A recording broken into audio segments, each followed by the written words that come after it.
you know, just how apps and technology have changed music, you know, both your career, wider music industry. Let's switch chairs. Yeah. Mine is a little more quiet. I'm gonna see if I can find you a quiet watch one. out. Oh shit, I forgot about that. Just gonna try not to. God damn it. Nah, of course. How do I look? Do I look terrible? What's good, man? It's your homeboy T-Pain, aka your girlfriend's boyfriend, right here with The Verge.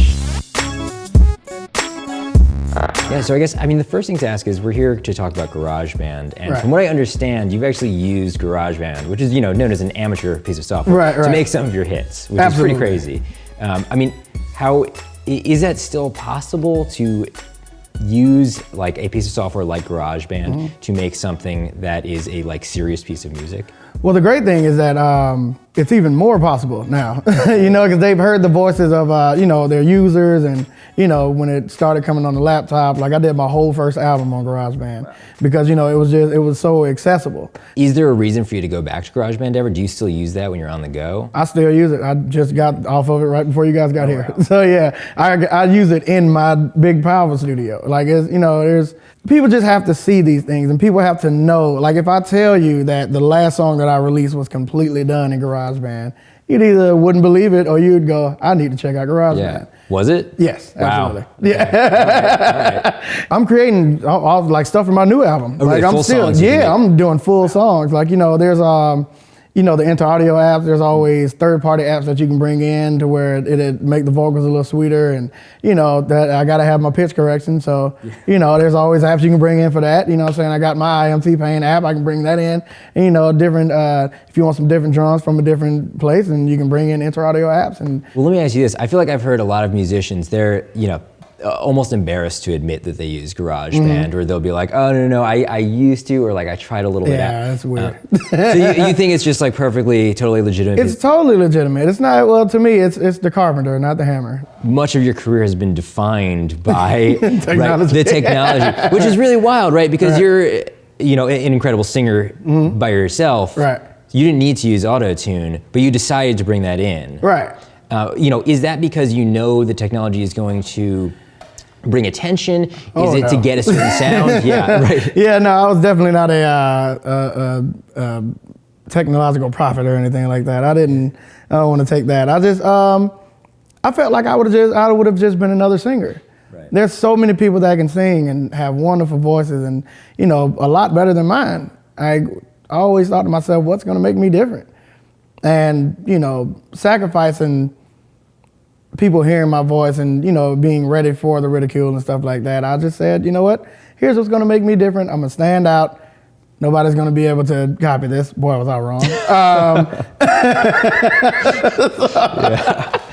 Super wrong. Yeah. But, you know, it was a thought process of how do I not become just another guy that can sing. And this was at a time where I was building computers for people in Tallahassee.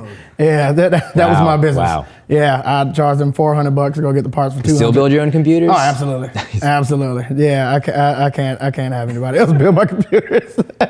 So, you know, it's always been like that, man. And, you know, one computer I was building for a guy, and he didn't have all the money, so he gave me a CD of cracked plugins. Wow. So I was just going through it, and you know, I had one region of vocals, just had that looping, and was going through each plugin. And once I got to Antares Auto-Tune, I stopped, and I was like, this is it. This is what's going to make me sound different. And there it was. That's wild. And, here we are. Wait, so hold on, you mentioned it. Do you actually use the T-Pain app for your vocals? Oh, absolutely. Seriously? Yeah, there's nothing better. Really? Nothing better. T-Pain. Take it home with you. Yeah, absolutely. That's cool. That's cool. Yeah. You know, so not everybody should be using the T-Pain app. I'm using the T-Pain app because I am T-Pain. Right. Now, so I guess, you know, the big story about having all this stuff on our phones and the fact that these are all really easy to use tools, just it's opening up music to more amateurs, I would imagine. Right, absolutely. Is that intimidating, that literally anybody can become a huge star? I don't think so. I mean, it's not intimidating to me because, you know, I was that amateur. Do you think it's easier to get out there now, or is there too much noise for anybody to actually find a place? It's easier to get exposure. To get the right exposure, it's harder to get the right exposure. But, you know, all you got to do at this point is I know in the urban demographic, you just got to diss somebody, and it'll be right there. So you're using streaming services then? Oh yeah, absolutely. Okay. Are you? So I mean, musicians seem to talk about them like they're apocalyptic for actually making any money. No, not at all. Because I mean, due to streams, like I don't mean to sound like a jerk right now, but if you got more streams, maybe your show prices can go up. Maybe different things, your revenue will come from different places due to the amount of streams you have. Let it stream, man. We don't get the iTunes money. We don't get any of that money. Like even when we sell albums, we're just paying back the money that we borrowed from the label to get that album out.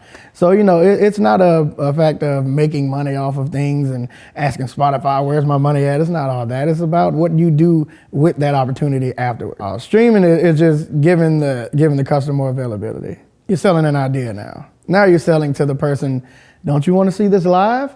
Come to the concert. And don't you want to come see me in person somewhere that you got to pay for? So when you put out the new album, you want people to listen to it and then get excited and come see it. Right. This is a new tour, you know what I'm saying? New tour for the album, new tour for the single, new tour for something, you know, and a new way to make money. The surprise album drop is like this uniquely digital thing, which seems to be like, can we get as much attention in one moment? I'll tell you what that is. That's a contest. It's a contest between artists to see who's more famous than the other one. That's all that is. I'm not risking it. I need to take my show prices up. I need everybody to know about my album. Actually, leaks and mixtapes are two other maybe interesting things to touch on before we... Why do a mixtape versus a CD? Why do people... Just to... Basically to hold it down, you know what I'm saying? To keep your attention. To keep the attention going. Keep mindset. Keep the attention going, keep letting people know that you are still making music and, you know, just you're in between album cycles. Mixtapes nowadays are purely digital because if you're not planning on making money, you try not to spend any on printing up CDs, and now you got to get a cover made and you got to print those, and now you got to get cases, and it's too much, and then you got to actually hand them to people. Who does that anymore? Skin to skin contact? Nobody's doing that. Have you had experience with leaked albums at all? Many. Really? Many times. So is that frustrating, or is it positive? It's very frustrating because, you know, like I said, we have rollouts to where we have plans on when things are going to happen and when would be the optimal time to drop certain things. As a collective, we found out what studios not to use because some of the employees may leak it and something like that, or what emails. Like we've all, as a collective, just found out, you know, the most common ways that we've been leaked. So musicians are sharing intel. Absolutely. Wow. Yeah, absolutely. Yeah, we have to. So what do you do once something leaks? Is it do you just throw your arms up, or do you kind of throw your arms up? With me, I reformulate and I make newer music.